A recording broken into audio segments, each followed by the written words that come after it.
So, for those of you who have been listening to the podcast for a while, you'll know from a previous episode that I got diagnosed with ADHD. And actually, right after my diagnosis, I started thinking about and also worrying about what does this mean for me when I get pregnant, when I have to give birth, when I am postpartum as a parent. Like, I really started to think about all of that and researching online. And during my researching, I found Victoria and her social enterprise, Neurodivergent Birth.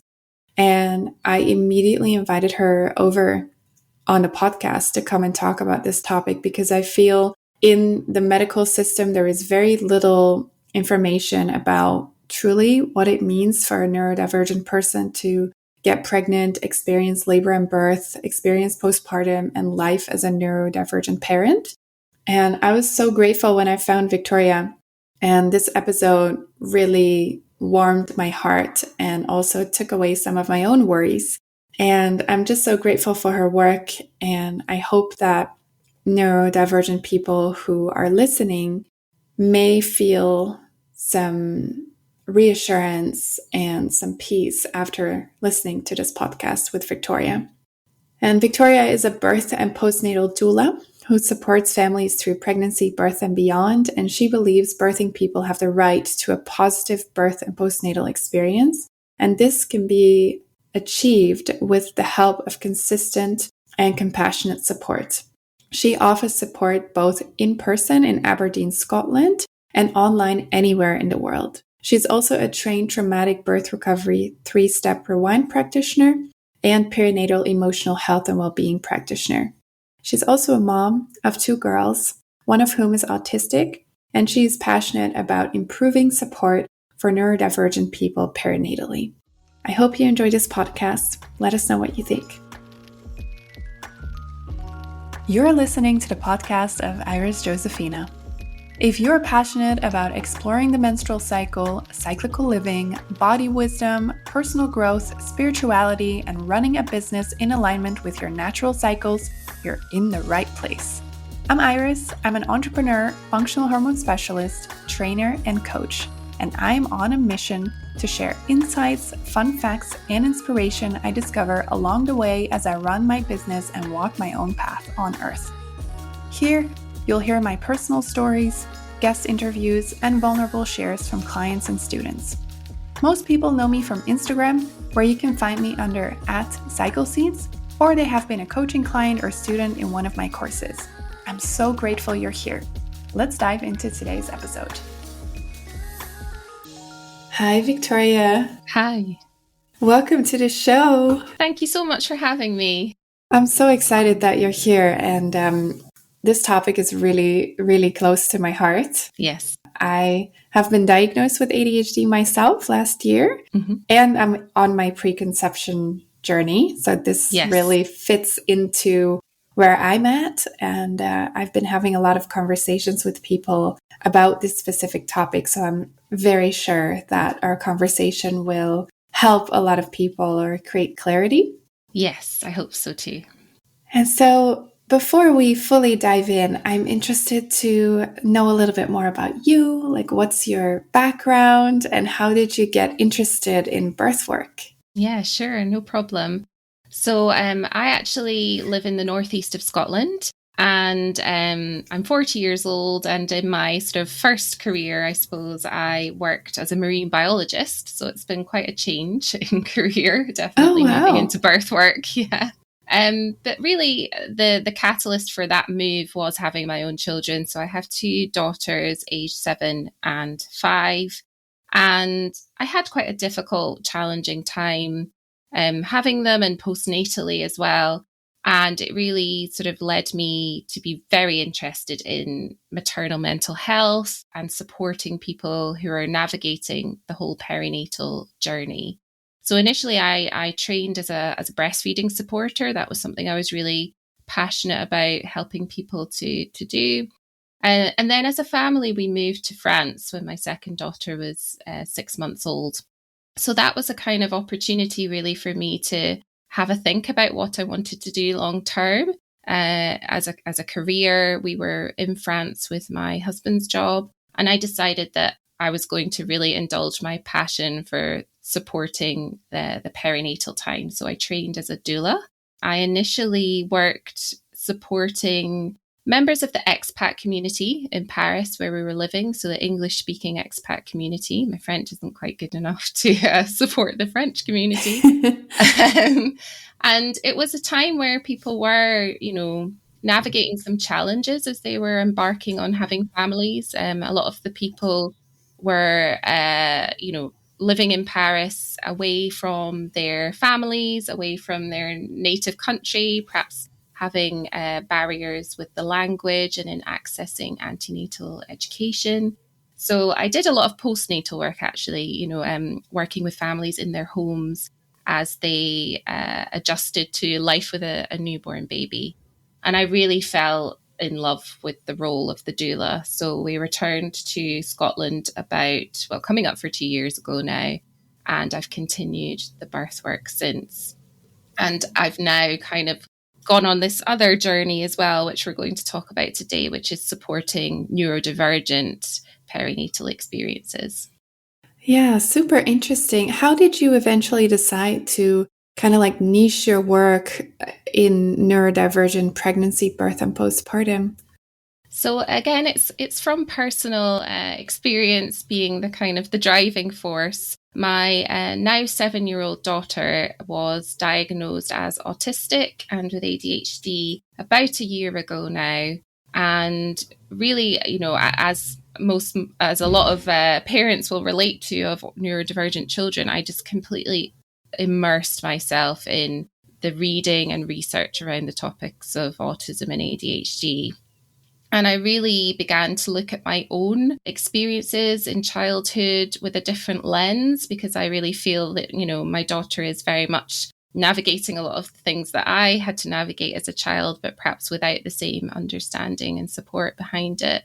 But at that time, I was really getting into the stride of things with my birth work. And I thought, gosh, we are not talking about this topic enough. We're not talking about what it is like to navigate the perinatal journey as a neurodivergent person. And there are differences. There are areas of challenge, but there are areas of positivity and joy as well. But because of the way that, our maternity care is set up in most of the world, we don't treat people as individuals with individual support needs. We often are following, a very prescribed policy and procedure, and everybody should be treated as an individual, I believe, in their care. But particularly for neurodivergent people, there may be some quite specific support needs around topics, including sensory processing, communication as well. We have different communication styles, executive functioning, so our ability to kind of analyze that a task needs doing right through to completing that task in a timely manner. We can have some issues with focus, with prioritizing, with organization and time management. And then many people who are neurodivergent are navigating life on a foundation of anxiety. It is difficult to function in a world that is very much set up to meet neurotypical needs. So a lot of us are, approaching the perinatal time, approaching pregnancy, birth, and the postnatal time with a foundation of anxiety anyway, which can really be exacerbated during that time, particularly because there are so many elements of that time that are quite difficult to control. So I started a podcast on this topic, and I've had some really wonderful conversations with neurodivergent people about their perinatal experiences. And we talk about how to improve understanding, awareness, and support for those experiences. Oh, this is so needed. Yeah. And so beautiful that you felt the call to focus on this and provide a platform for people to listen and talk about this. Yeah, I agree. Yeah, you already mentioned that our perinatal care is not very individualized. It's oftentimes very protocolized. Mm-hmm. In your view, how does neurodivergent prenatal care differ from neurotypical care, or how would you like to see maybe even a new paradigm of neurodivergent prenatal care?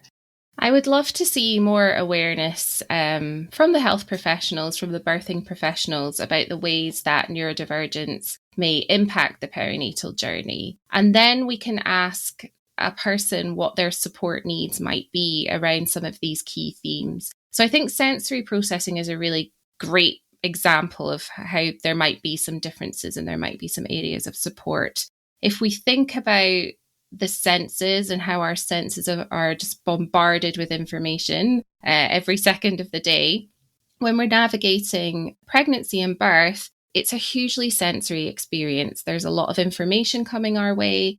The way we feel within our bodies also changes. The way we experience our senses changes. It's a real time of heightened sensory sensitivity. And for people who have sensory processing issues, some people may be what we call hypersensitive to some stimuli, so very reactive to the stimuli. Others are hyposensitive, so underreactive to those stimuli. You know, when we think about the perinatal time, we might suddenly have a requirement to attend medical appointments in noisy environments with bright lighting, with lots of other people there. And we might be sharing ward space with all those other people, but also their babies and potentially their visitors as well. And then the sensations of birth in itself can be experienced on a very different level and can be intense. And the elements of pain that people might experience can be experienced differently. Many neurodivergent people have a different experience of pain and how it's registered. And then when we go into the postnatal time, suddenly having all the sensory output that's associated with looking after a newborn baby can be overwhelming. So, I mean, that's just one element of neurodivergence, the sensory side of things, that can be experienced really quite intensely and differently for people who are neurodivergent compared with neurotypical peers. So I would love prenatal care. I'd love maternity workers to have an awareness of that and to be able to support somebody in modifying their environment and modifying the way that a service is delivered to take into account those sensitivities and those sensory needs. That's beautiful. And I think many people have never thought of this. Yeah. Like the way that neurodivergent people process literally everything in their environment and Yes. their internal environment is very different than what is neurotypically known to people. Absolutely. And with that, I also feel that neurodivergent people will always try to adapt. Like something that is very common is trying to adapt in the best way possible to the environment, but also masking, which I feel is a very big burden, especially when you're pregnant and are running on hormones you're usually not running on. Yeah. Have you seen that people who are pregnant feel that they need to, adapt to like the system?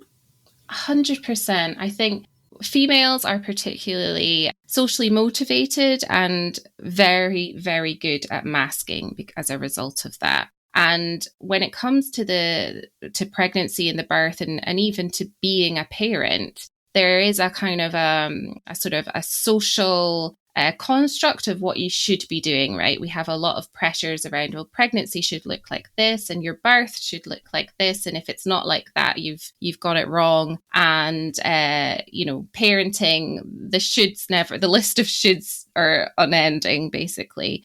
So if you're somebody who masks or has perhaps even no idea that you're masking because that's the way that your life has been since, you had to navigate things as a child, it's hugely draining, it's hugely exhausting, and it can lead to, some real difficulties in terms of mental health. And we talk about meltdowns and shutdowns quite a lot. And that's a place that people can reach when they're just completely overwhelmed with perhaps the sensory environment or the pressures of communicating that are suddenly put on us when we have to go to all these appointments where we're suddenly meeting all these new people. We're encouraged to socialize with other pregnant people and new parents. We can just reach a point of complete overwhelm, and that can become really difficult to manage. And it can also become quite problematic in a healthcare setting. So if we are somebody who shuts down when we're overwhelmed, we kind of go inward, and maybe we stop talking, we go quiet, we're in real kind of going into basic functions mode. That can be misinterpreted in a healthcare setting as somebody who is consenting to something that they might not actually wish to be consenting to. So I think, again, awareness, both within the professionals, the birth professional world, that these things can happen is really important. And I also think that antenatal education for neurodivergent people, which highlights some of the things that might come up and might be challenging, and how to seek support in those areas, is also really important.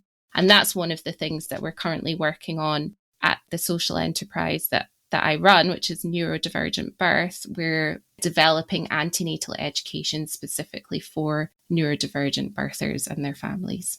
Oh, that's really beautiful and really needed. Yeah. Thank you for all the work and effort that you put in to create that. Thank you so much. Thank you. Yeah. I think it's really important. And ultimately, when I look at my daughter, I don't know if she'll have children one day, but I really hope that if she does decide and is able to have children, that she is navigating this time with much better understanding, awareness, and improved support. So that's really kind of the driver for this, is for neurodivergent people like her, who will hopefully go on to have their own families. And I also really think it's important as a foundation for family life, neurodivergent families getting off to the best start possible on a positive experience of pregnancy and birth in the postnatal time, gives them that foundation.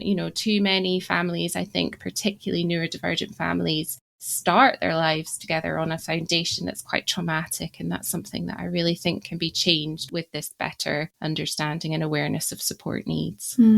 Yeah, I totally agree. Yeah. And I can imagine, if people are listening right now and they are maybe wanting to get pregnant. Yes. What would you recommend to neurodivergent people getting pregnant? I think it's the whole perinatal period, right from trying to conceive, can be stressful. Well, for everybody, but particularly if you're a neurodivergent person who really needs normally to have a sense of what's happening, a sense of control, perhaps a routine. The things that make us feel safe tend to be the things that are predictable. And unfortunately, we don't have a predictable time when it comes to conceiving and to then going on to having a baby. There is a lot of uncertainty. So I think it's about recognizing that, showing yourself some self-compassion about how you might be finding that challenging, that uncertainty, and perhaps getting some support to navigate that. I also really recommend becoming as informed as possible. I recommend this for everybody I work with as a doula, because there are a lot of choices and decisions to make along your perinatal journey. And often we're surprised at the things that are not default within our healthcare setting. So things that might be really important to you may not be default for your particular healthcare provider. But we don't know what we don't know. So unless we do our research and really become informed about the physiology of pregnancy and birth, but also the different medicalized interventions that might be offered to us down the line, then it's very difficult for us to give informed consent to those things. And really, I say this a lot, but it's so true that consent is not really true consent unless it's informed. So absolutely doing as much research as possible as you can about all those different times that are hopefully to come. It can be very useful, but getting support during what is an uncertain time, whether that's, a therapeutic type of support, or if it's, activating your parasympathetic nervous system, that's our rest and digest nervous system. That's where we feel safe and we're not operating from a place of fight and flight. We're feeling safe and calm and connected and loved. And we can activate that in many ways, right from yoga through to listening to relaxation MP3s to cold water swimming. There's lots of different ways to activate your parasympathetic nervous system. And I think that's really important part of the journey. Yeah, thank you for sharing that. And something that comes up for me when you share all of this is that sometimes when we are doing all these things that are so good for us and so right for us, they may be perceived by our community as weird or strange. Like in my personal example, I am on my preconception journey. Yeah. And I already have lists for things that I need during birth, during labor, postpartum. Like I have prepared everything so it's out of my brain. Yes. And I don't have to think about it. And basically, I can get pregnant and I know everything is there on a list in a drawer and it doesn't have to sit in my brain because I've thought about it and I can just be with my pregnancy. Yes.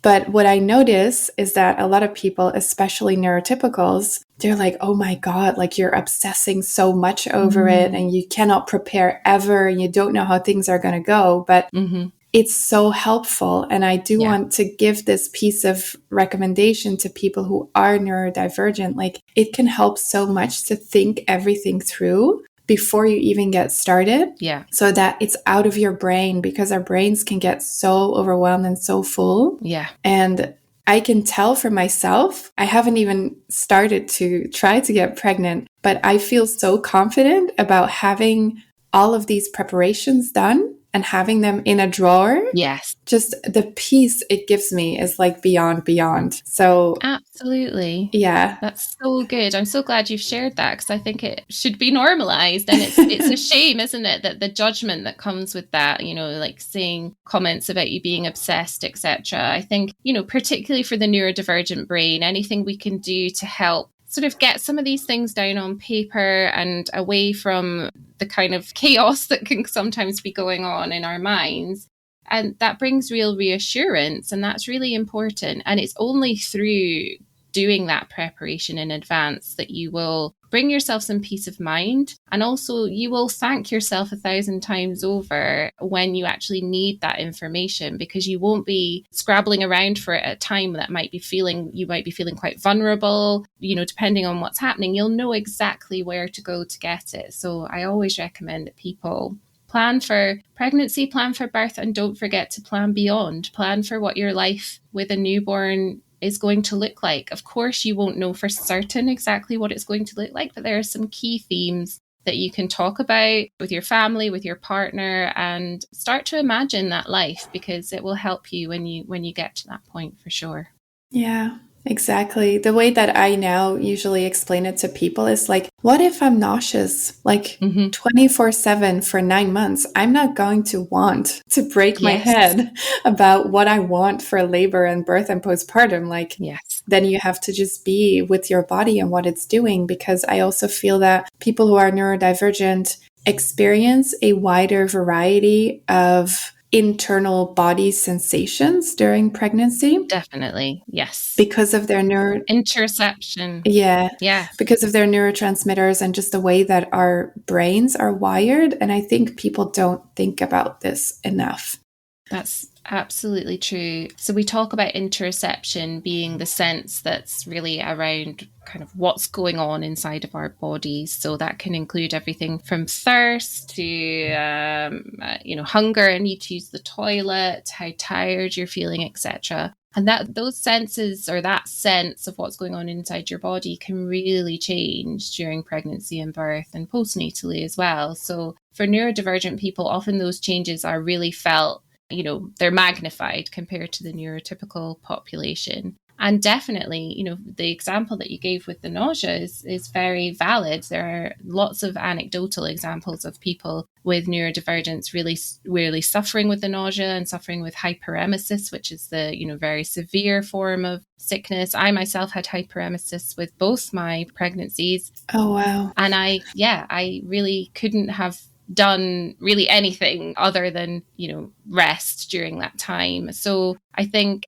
you don't know quite how you might experience it, and preparing in advance is absolutely the best thing to do for you and your family. Absolutely. Yeah. And would you say to already start doing this in the preconception phase? What's your take on neurodivergent preconception? I think definitely, if it feels comfortable to do so. I know for some people it can feel challenging to kind of imagine beyond where you are now if you're in the preconception phase and you're having some challenges. But if it feels comfortable for you as an individual, then yes, I would absolutely recommend doing that. I would also recommend starting to talk to healthcare providers and see if things like being able to visit.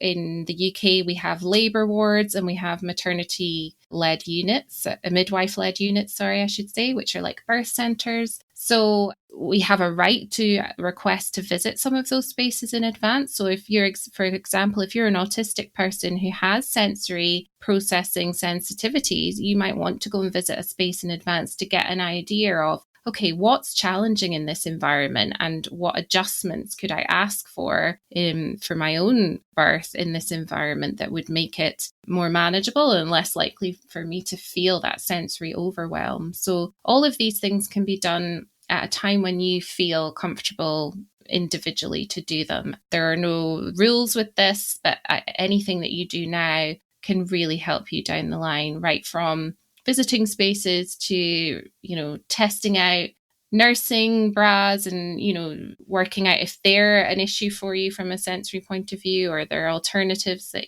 are more comfortable. This will all help you in the long run to really have a smoother transition into pregnancy and parenthood.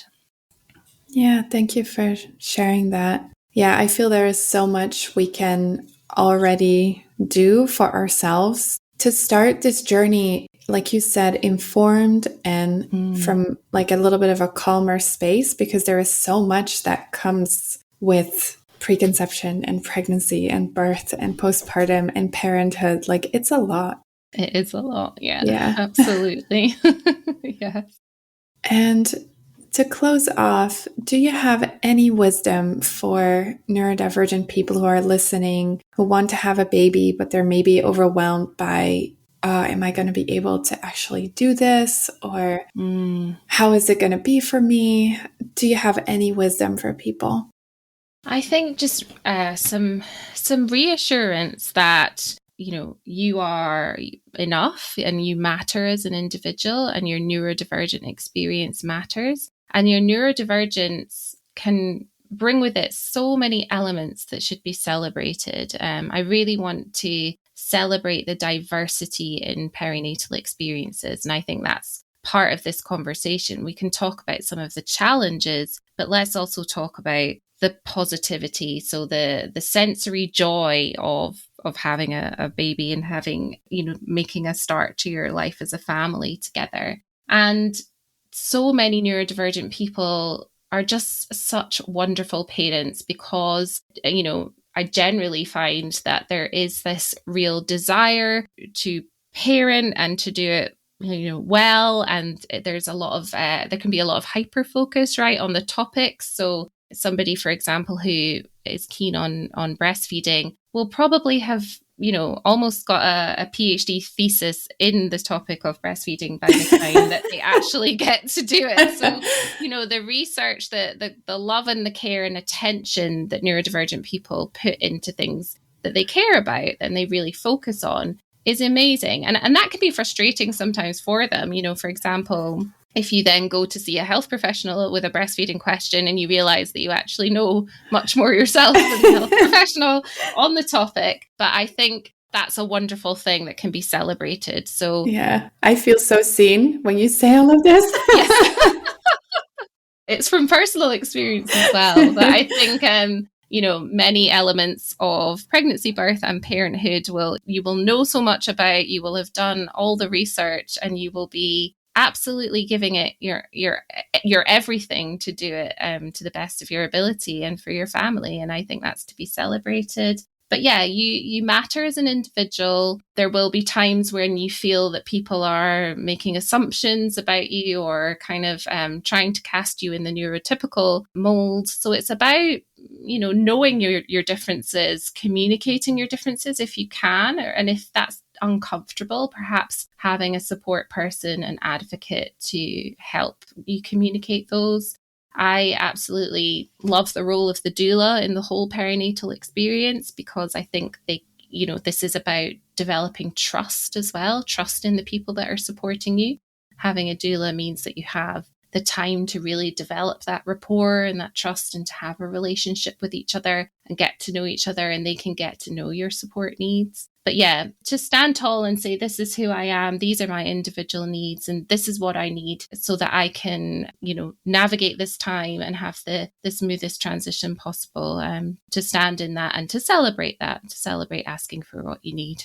Thank you for that. You're welcome. This is really helpful. And I think as neurodivergent people, we sometimes also just need to hear that we are worthy, that we are good as we are, that we're not like broken. Absolutely. Yeah. It's just a different way of approaching life, seeing life, and having just a different type of rich experience of what. Absolutely. Yeah. I couldn't agree more. What life is. Yeah. So I'm very curious about all of your beautiful work coming out. Thank you. And I'm sure other people are too. So maybe you could share where people can find you right now and where they can potentially find all of the beautiful things coming up. Thank you. I'd love to share. So on Instagram, we're at Neurodivergent Birth. And in the UK, we're registered as a social enterprise. So we're a not-for-profit company. At the moment, we're running workshops for birth workers. So we have midwives, doulas, hypnobirthing instructors attend our workshops all about supporting neurodivergent birth. And they're run online. And all the details of those workshops can be found at ndbirth.com. But I'm super excited because this year we're also working on offerings for pregnant neurodivergent people and their families. So we're working on this antenatal education. We have a course launching next week that's a 2-hour workshop, and then the antenatal course will be a much more involved workshop on a platform that you can download and take your own time to go through, because that's one of the things that I'm really keen on, is that antenatal education is more accessible to people who might have delayed processing or might need to listen to something in an audio format or read it in a transcript and then watch the video or process it in different ways. So that's what we're working on this year. And we also have the Neurodivergent Birth podcast. So we're about to go into season 3. Everybody on that podcast is a neurodivergent person who has real lived experience of navigating this time. So if you are somebody who is neurodivergent and listening and you feel that you'd like to listen to other people's experiences, then that would be a great place to start. Thank you so much. I'm sure that people are very interested to go there and learn more. And I want to really thank you for taking the time to come on here and come shed some light on this very super important topic. It's my pleasure. Thank you so much for having me. You're so welcome. Okay, this wraps up today's episode. Thank you so much for listening. Want to know more about me? The best way to reach me is via @CycleSeeds on Instagram. And if you heard something today and you think, oh my God, wow, I learned something new, feel free to share the podcast on your social media and tag me. Or leave a review or rating. In this way, you help me reach more people like you. Thank you so much.